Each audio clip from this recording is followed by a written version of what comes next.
IPL പുതിയ സീസണിലെ ഉദ്ഘാടന മത്സരത്തിൽ സൺറൈസേഴ്സ് ഹൈദരാബാദും റോയൽ ചലഞ്ചേഴ്സ് ബാംഗ്ലൂർ തമ്മിൽ ഇന്ന് ഏറ്റുമുട്ടുകയാണ്. ബാംഗ്ലൂരിന്റെ ഹോം ഗ്രൗണ്ടായ ചിന്നസ്വാമി സ്റ്റേഡിയത്തിൽ രാത്രി 7:30-നാണ് മത്സരം ആരംഭിക്കുന്നത്.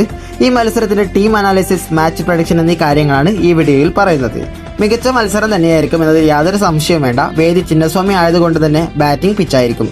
മിനിമം 200-220 റൺസ് എങ്കിലും ഒരു ഇന്നിംഗ്സിൽ ഉണ്ടാവാൻ സാധ്യത കൂടുതലാണ്. SRHും RCBയും നേർക്കുനേർ മുട്ടിയത് 25 തവണയാണ്. അതിൽ 13 തവണയും സൺറൈസേഴ്സാണ് വിജയിച്ചത്. 11 തവണ മാത്രമായിരുന്നു RCBക്ക് വിജയിക്കാൻ പറ്റിയത്. അവസാന 5 മത്സരത്തിന്റെ റിസൾട്ട് നോക്കുകയാണെങ്കിൽ 3 വിജയിച്ചത് SRH തന്നെയായിരുന്നു. 2 തവണ മാത്രമാണ് RCBക്ക് വിജയിക്കാൻ പറ്റിയത്. ടീമുകളുടെ ഫസ്റ്റ് 11 നോക്കുമ്പോൾ RCBയുടെ ഭാഗത്ത് വിരാട് കോഹ്ലിയും ഫിൽസാൾട്ടും തന്നെയായിരിക്കും ഓപ്പണിംഗിൽ വരിക.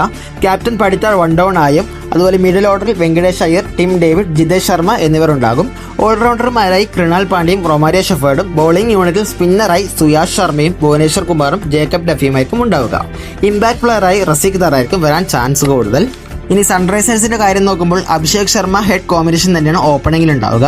വൺഡേണ ഇഷാൻ കിഷാനും ക്ലാസൻ, ലിവിങ്സ്റ്റൺ, നിതീഷ് കുമാർ റെഡ്ഡി എന്നിവർ മധ്യനിരയിലും ഓൾറൗണ്ടർമാരെ ഹർഷ് ദൂബെ, അനികേത് വർമ്മ എന്നിവരും ഉണ്ടാകും.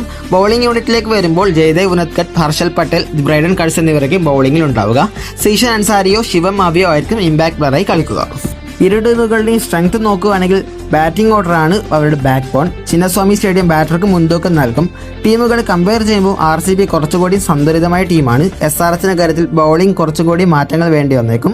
എൻ്റെ ഒരു കാഴ്ചപ്പാടിൽ വിന്നിംഗ് ചാൻസ് RCBക്ക് തന്നെയാണ്. ഒറ്റയാൾ പോരാട്ടത്തിലൂടെ ടീമിനെ വിജയിപ്പിക്കാനുള്ള കഴിവ് SRHനുണ്ട്. എങ്കിലും RCBക്കാണ് കുറച്ചുകൂടി മുൻതൂക്കം നൽകുന്നത്. ബാക്കി നമുക്ക് എന്തായാലും കണ്ടറിയാം.